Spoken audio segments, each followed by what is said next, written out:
Alors, bonjour! Aujourd'hui, on va voir un petit vidéo comment tracer un demi-plan.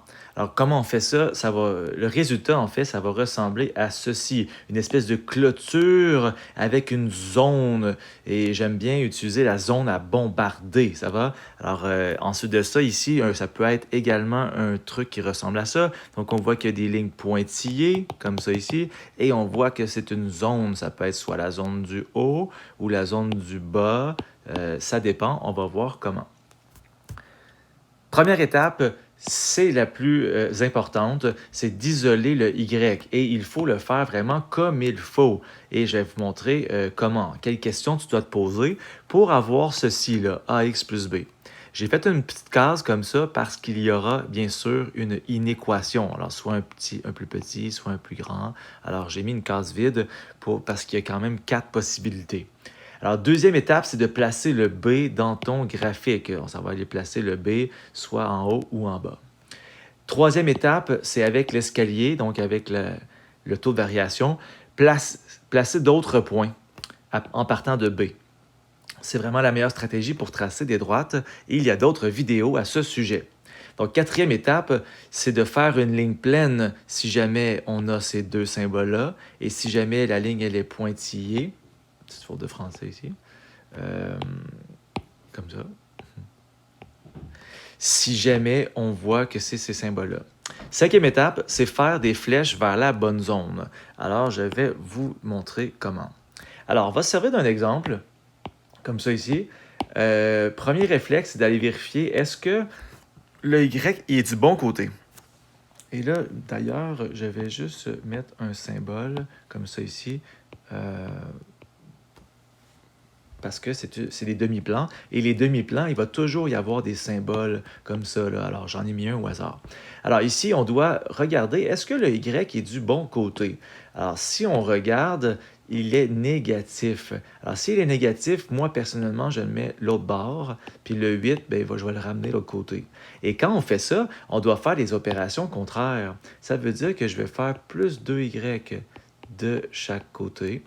Ça va me donner X d'un côté est plus petit ou égal à 2y plus 8. Ensuite de ça, je dois me débarrasser du plus 8. Je dois faire moins 8 de chaque côté. Alors, ça me donne x moins 8 plus petit ou égal à 2y. Ensuite de ça, je dois diviser par 2 partout, comme ça ici. Alors, ça me donne x sur 2 moins 4 plus petit ou égal à y.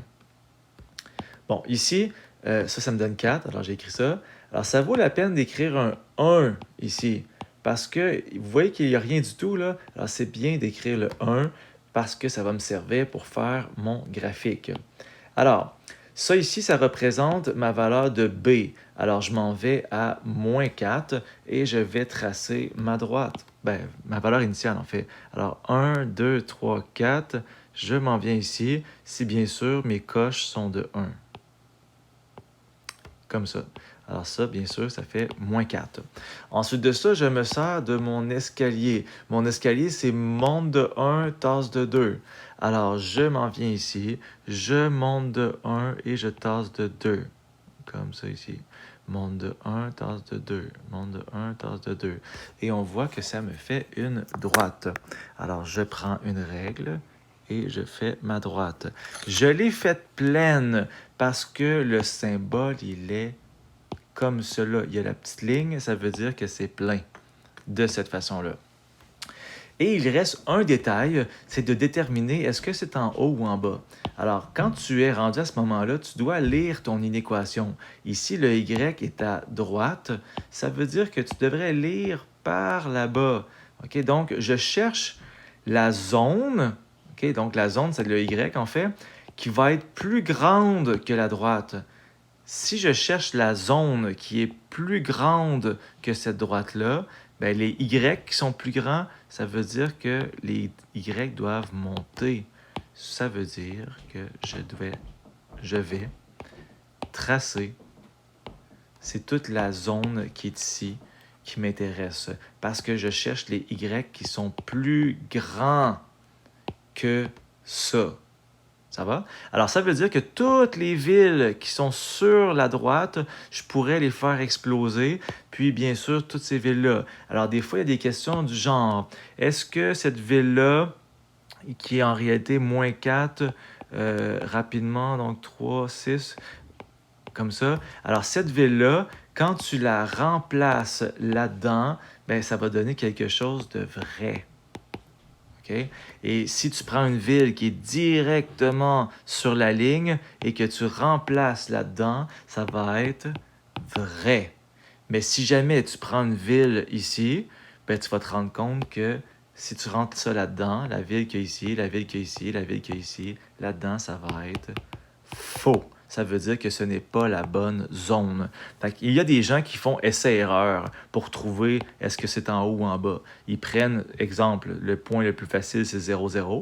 Alors, ils remplacent le x par 0, ils remplacent le y par 0 et ils vérifient si c'est vrai. Si c'est vrai, ça veut dire que c'est la bonne zone. Okay? Ça, c'est une autre stratégie au lieu de lire l'inéquation dans le bon sens.